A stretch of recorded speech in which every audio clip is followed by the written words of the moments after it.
The Madman! Welcome to the big card reveal, and I do mean big. 63 out of 135 of the cards in Scholomance Academy I'm going to briefly touch on here. Starting with Druid, we've got Partner Assignment, 1 mana, add a random 2 cost and 3 cost beast to your hand. So it's build your own curve, play it on turn 1, get a 2-drop, play the 2-drop, play the 3-drop. It's nice. Except the 2 cost and the 3 cost beast are obviously not necessarily going to be the best of quality, and you might already have better uses for the 2 and 3 slot curve, maybe even the 1 mana slot. So Partner Assignment is actually fairly cool and nice, but I'm not entirely sure if any Druid decks can slot this in. It's a generalist card, and I'm not sure there's room for a generalist card. Gibberling, 1 mana 1/1. Spellburst, summon a Gibberling. Now, this card is a bit of a surprise. Looks really innocent, looks really cute, but maybe it's actually a big deal. Gibberling, coin, adorable infestation. When you play the coin, your Gibberling summons another Gibberling. The Gibberling that gets summoned has Spellburst also.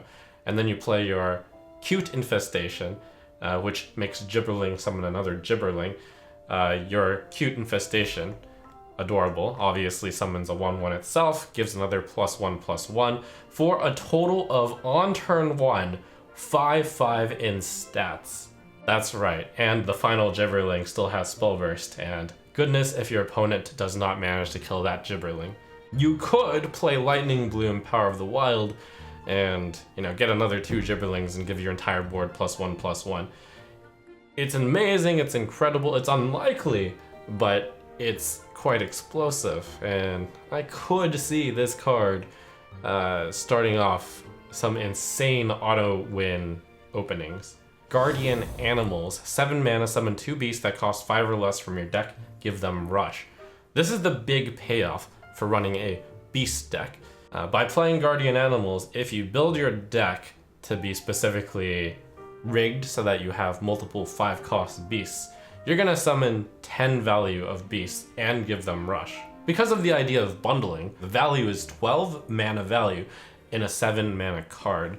So is that payoff good enough to be running a beast deck? Jury's out on that, but this is the payoff card. And with that Guardian Animal, you can get Teacher's Pet. Teacher's Pet is a 5 mana 4/5 dual class Hunter Druid with Taunt, Death Rattle, summon a random 3-cost beast. Way better than Sludge Belcher, which was a card of the past which so many decks ran. That's not to say that Sludge Belcher in this day and age would do that well, but it is to say that Teacher's Pet looks really good in comparison to Sludge Belcher, so that's actually rather impressive. And this is the big, insane 5 mana beast that Druid really likes pulling with Guardian Animals. It's Twilight Runner, 5 mana 5/4, Stealth Beast. Whenever this attacks, draw 2 cards. So compared with Stranglethorn Tiger, 1 less health, but you basically are almost guaranteed to draw 2 cards. It's really hard to deal 4 damage to a stealthed minion. Insane card, you'll see a lot of Druids running it, certainly the minion-based Druid decks. And Big N, Beast Druid, Mid-Range Druid, Ramp Druid, just about anything except Spell Druid. Over in Hunterland, Wolpertinger, which is a very adorable 1 mana 1/1 beast which summons a copy of this. This is actually Alleycat, except strictly better, because if you Scavenger's Ingenuity Wolpertinger and give it +2/+2, you can summon 2 3/3s for 1 mana. It might be so good that Highlander Hunter really wants to run 2 Wolpertingers and 2 Scavenger's Ingenuity. Maybe that's strong enough. There's Carrion Studies. 1 mana, discover a Death Rattle minion. Your next one costs 1 less.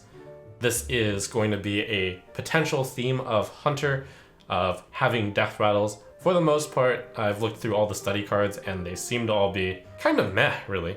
The way I see it is the studies are a way of saying, I value discovering a minion over drawing a card, because you've chosen to put in Carrion Studies in your deck.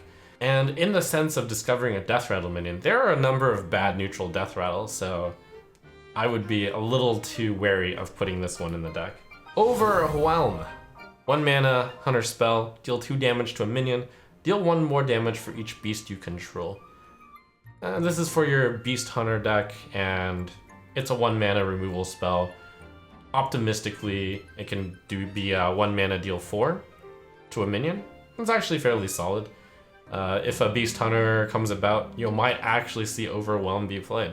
Other than specifically that deck, I think it's a little underwhelming. A Bloated Python. 3 mana 1/2 beast. Death Rattle, summon a 4/4 hapless handler. This is actually a card that's going to really push the Hunter Death Rattle archetype. It is a Nerubian Egg, except it comes pre-buffed and it costs 1 more mana. So Nerubian Egg, which can actually die pretty easily since it's a 1/2.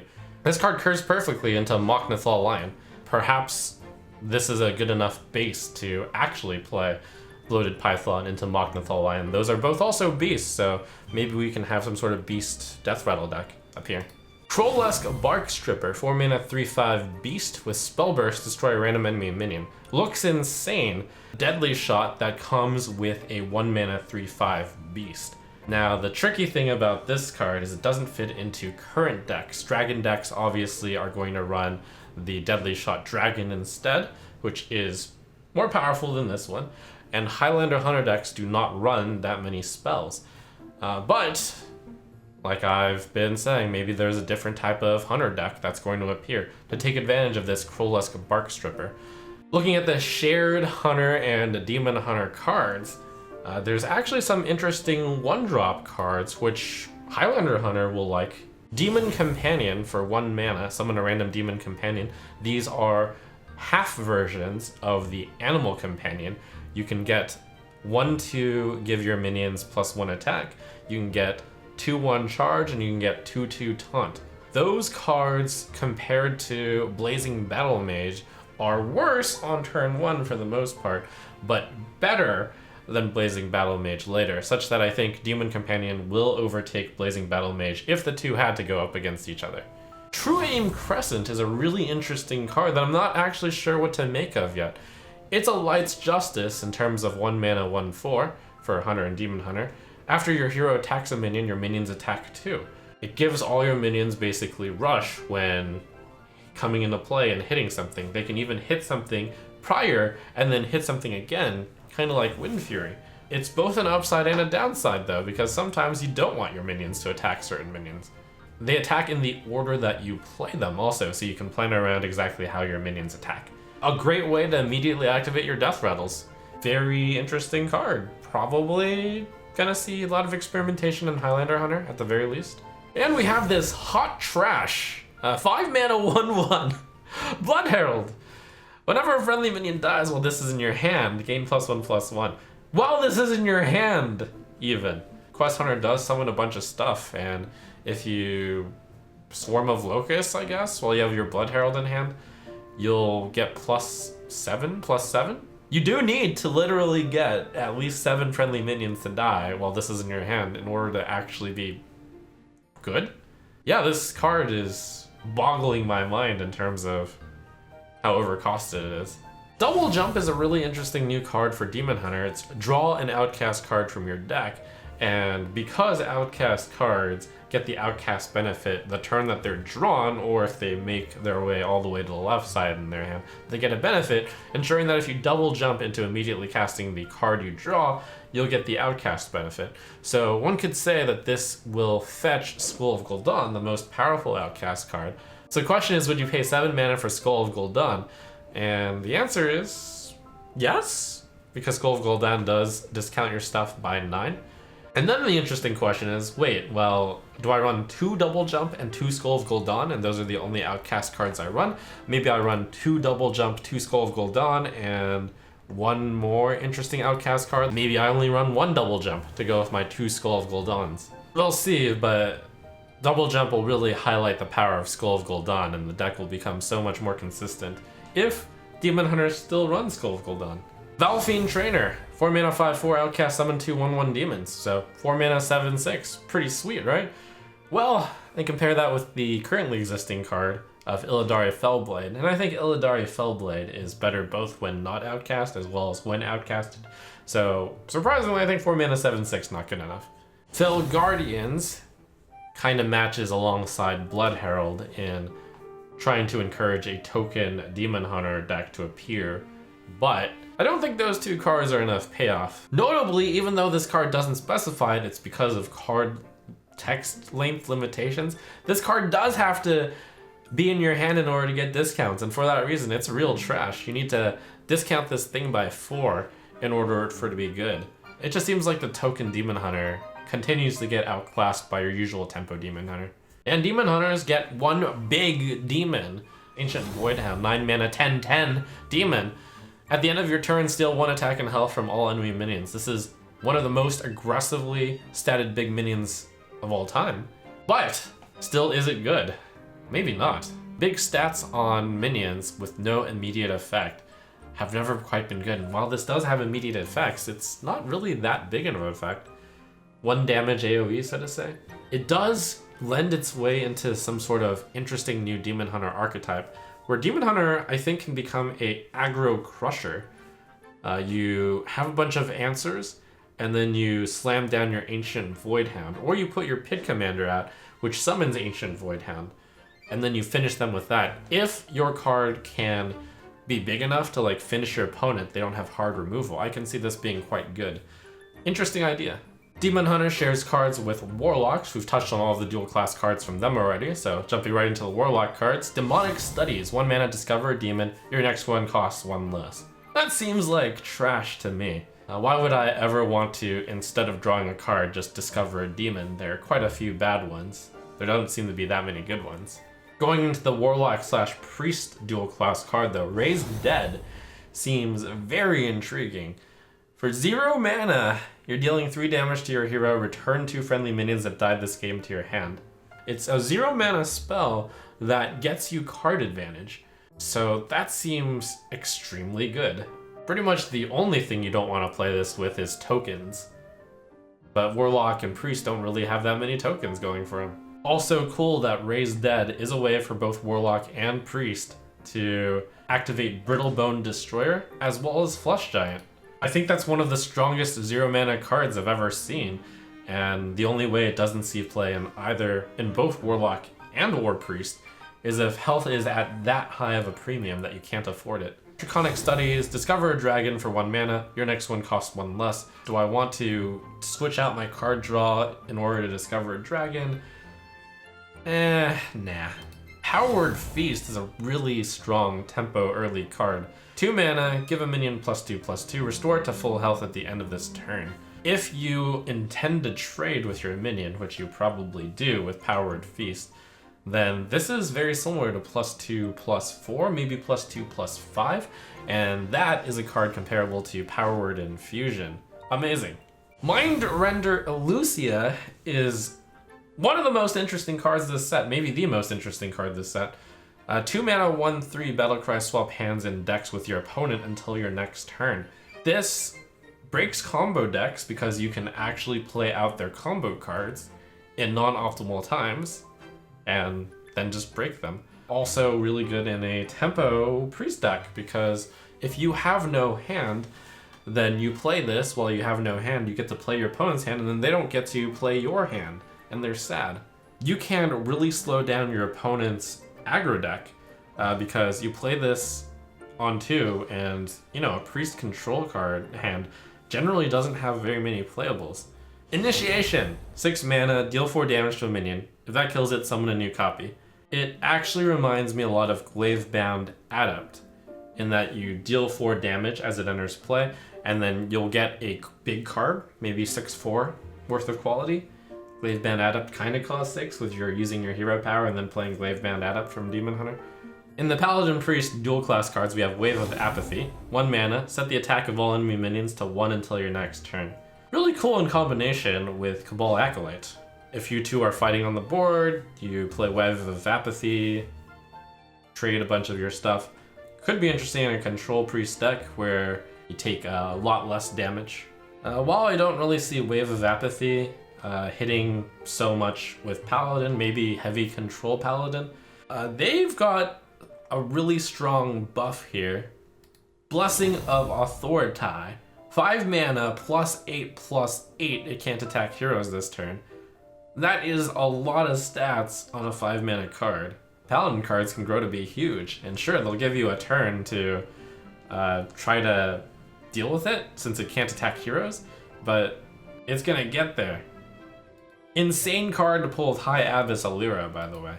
Also insane card to put on Judicious Junior, a 6 mana 4/9 lifesteal.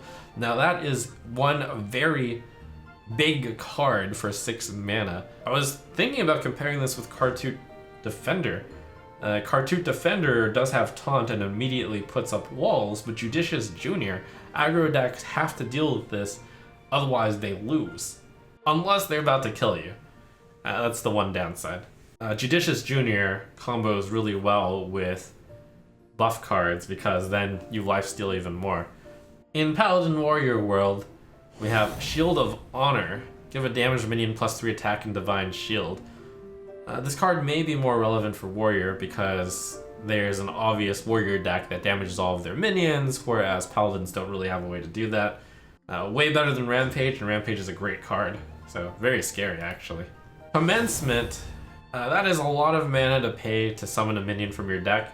Like at this price, you can almost just pay the minion cost instead of going through the middleman of Commencement. You do get Taunt and Divine Shield, and this does compare with an old card, Gather Your Party, which basically is recruit a card from your deck, give it Taunt and Divine Shield. Is that worth the +1 mana? Well, Gather Your Party never really saw play, so I don't really think so. Warriors got Athletic Studies, 1 mana discover a rush minion, your next one costs 1 less.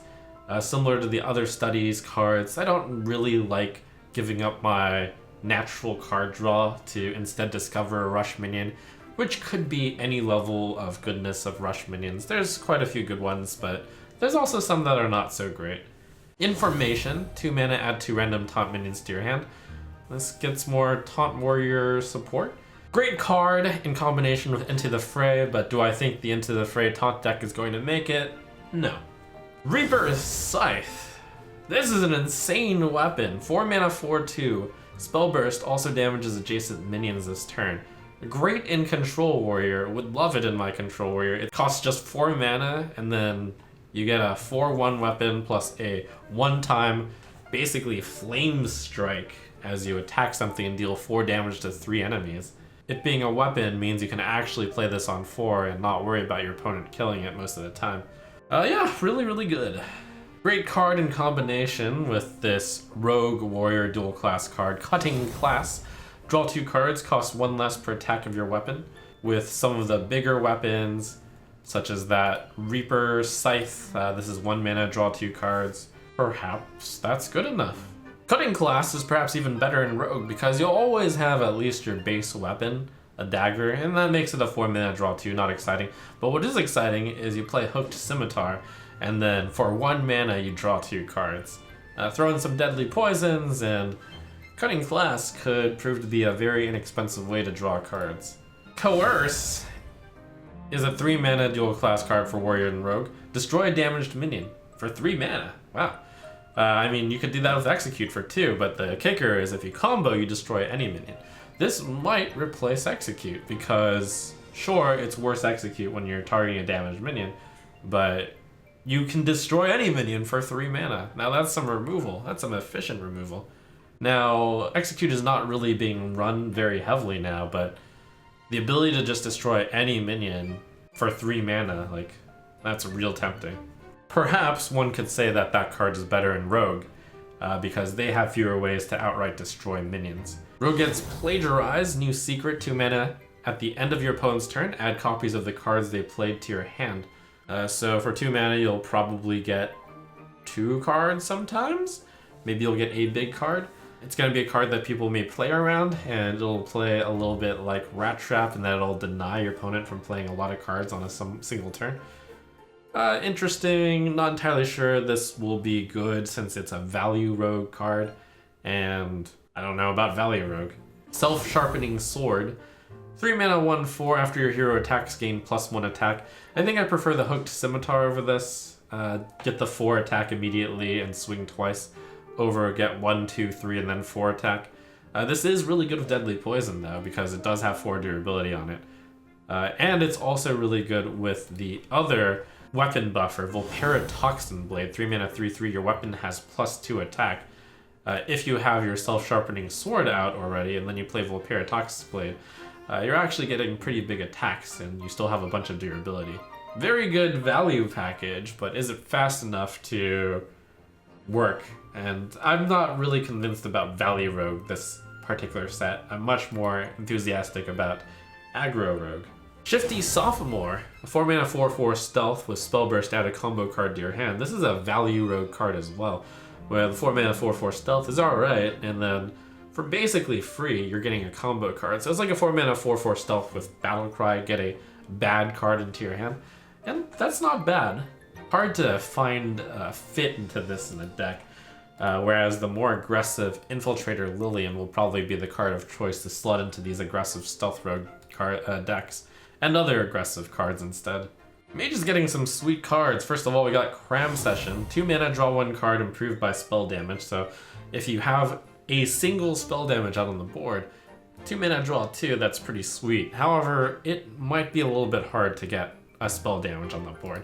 Sure, there's the 1 mana spell damage +1, but getting those 2 cards in exact combination with each other, that's not so easy, I think.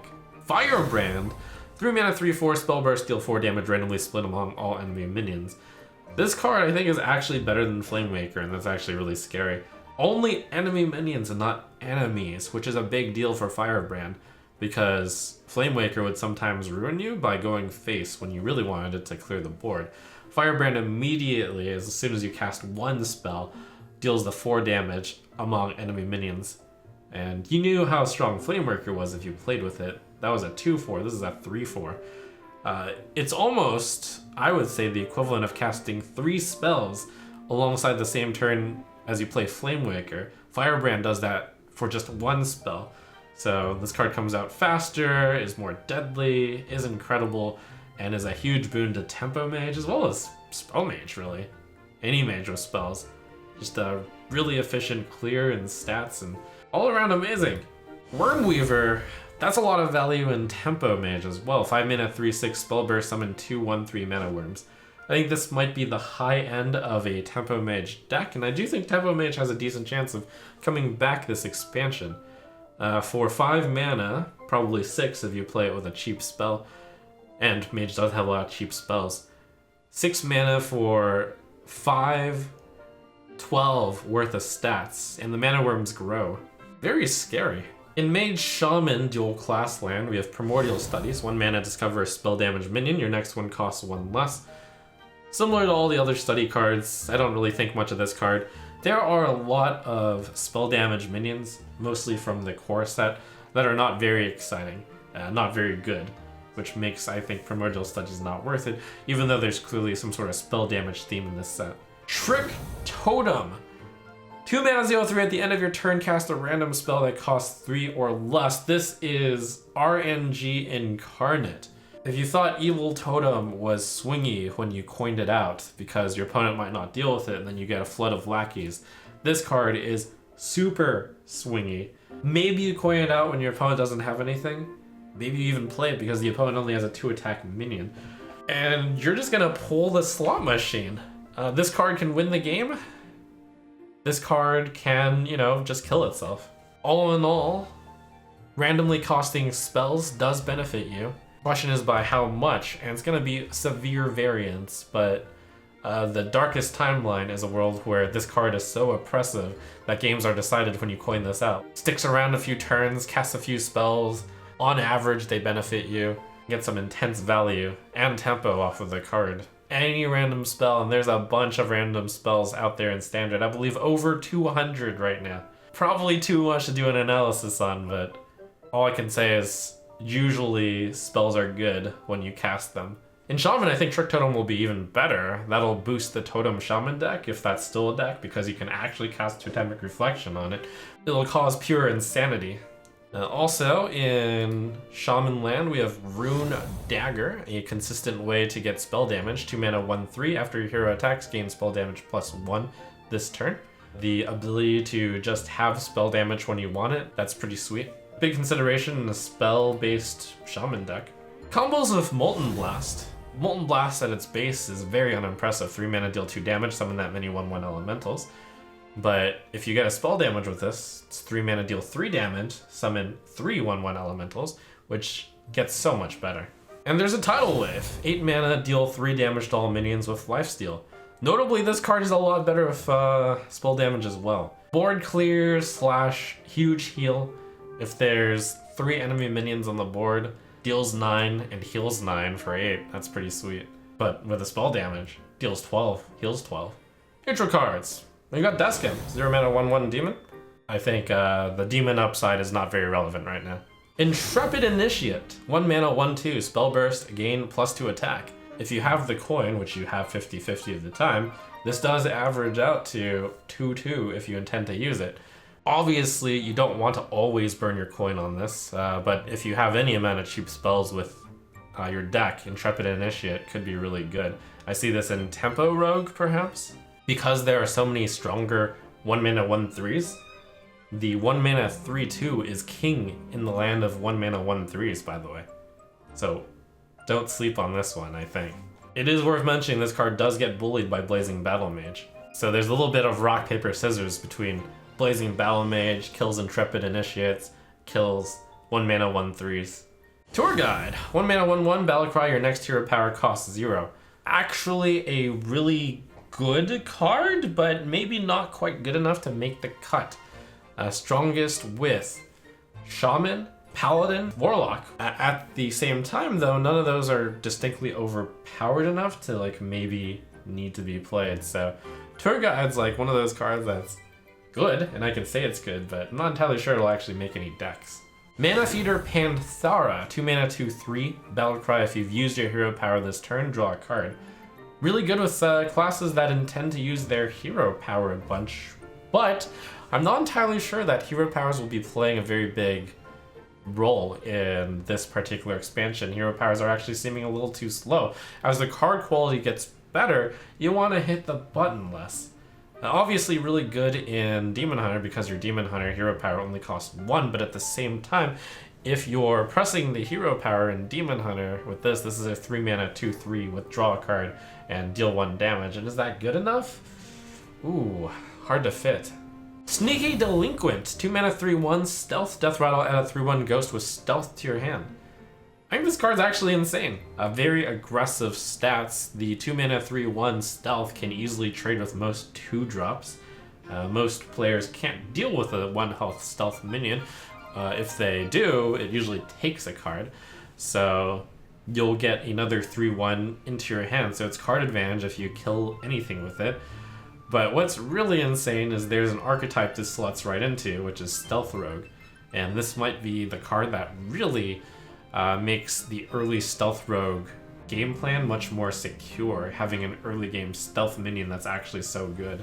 Voracious Reader, I'm gonna just quickly say top 10 card of the set, easy. 2 mana 1/3, at the end of your turn, draw until you have 3 cards.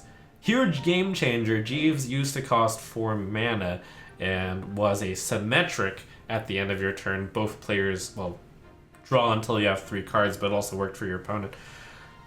Cut the mana cost in half, and don't even make it symmetric. This card gives any aggro decks fuel. Prepare to get faced, yo. Because the Voracious Reader is gonna feed that face deck. I think this actually makes my assessment of Hidden Passage Rogue even more ridiculous. I thought that deck was really strong, but on top of Hidden Passage, you also get the consistency of Voracious Reader, ensuring that you don't run out of fuel. I am so terrified of that deck. Enchanted Cauldron, 3 mana 1/6, spell burst, cast a random spell of the same cost. 3 mana 1/6 stat line, you know, it's okay. Getting an extra spell, it's nice, but perhaps not good enough to slot into a deck. If you have a big enough spell deck, maybe? Robes of Protection, 3 mana 2/4, your minions can't be targeted by spells or hero powers. Looks insane. Shut down on any heavy spell deck that relies on using single target spells to kill minions, but they may not really be that big a part of the meta. And if you're playing against any deck that doesn't use spells to single target minions, this actually doesn't do much. It's just 3 mana 2/4. Tech card, there's a bunch of weapons and rush cards and AoE spells. Could be a potential nightmare, but could also just be too niche to use. Doesn't hit enough important things. Crimson Hothead, 4 mana 3/6 dragon, spell burst, gain +1 attack and taunt. In short, not big enough of an effect to use, I think. I'm going to say this real quick though. I am thinking of a dragon ramp druid deck, and Crimson Hothead with the taunt, 6 health, 4 mana, actually tempting. Divine Rager, 4 mana 5/1 elemental divine shield, trash, joke, meme. Could cost 3 mana and still be bad, even though it power creeps stuff. Fishy Flyer, 4 mana 4/3 Murloc, rush Death Rattle, add a 4/3 ghost with rush to your hand. This is actually similar to Marked Shot from Hunter. 4 mana, deal 4, and then basically add another 4 mana, deal 4 to your hand. Though Marked Shot was a little bit too slow, I fear that Fishy Flyer will also be a bit too slow.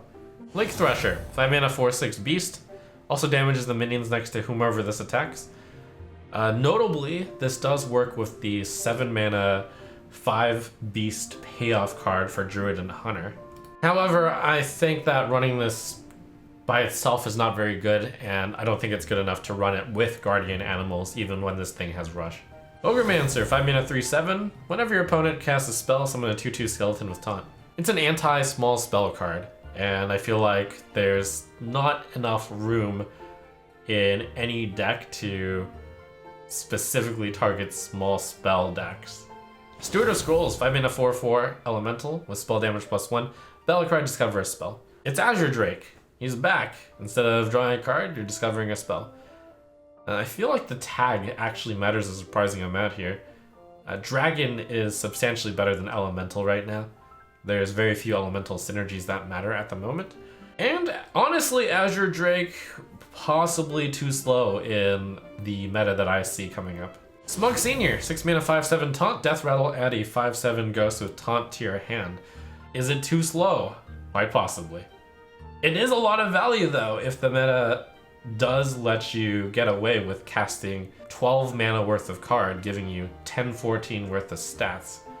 It's a type of card where if the game were to go on long enough and you had enough mana, because the game goes on that long, that Smug Senior is actually quite good over time, but the question is, do you have that much time? Probably not. Sorcerer's Substitute, 6 mana 6/6 Battlecry. If you have spell damage, summon a copy of this. Really good with the Mage 1 mana 1/3 spell damage card. You'll pay 6 mana for the 12/12 here. I find that it can be really hard to stick a spell damage though. However, this is where that Shaman weapon comes in. The Shaman weapon gets you the spell damage whenever you want, and then you just get a 6 mana 12/12. That's pretty sweet. Plague Proto Drake. This is huge potential value. 8 mana 8/8 dragon, Death Rattle, summon a random 7 cost minion. For 8 mana, you're getting 8 cost worth of stats, kind of. I mean, really an 8/8 is worth 6 mana. But you also get a 7 cost minion. Slow because Death Rattle. On paper, in theory, if the game goes on long enough, this is really good. Will the meta come down to value? If it does, maybe Plague Proto Drake sees play, but probably not. Anyways, that's the quick review of all 63 cards. You'll note that I was more generous in pointing out the pros of quite a lot of cards because, you know, this part of just glancing at all the new cards, you bring out the best of them. I'll tear them down when we're actually rating them with stars. Whew. The set though, it's promising and shaping up to be very wild.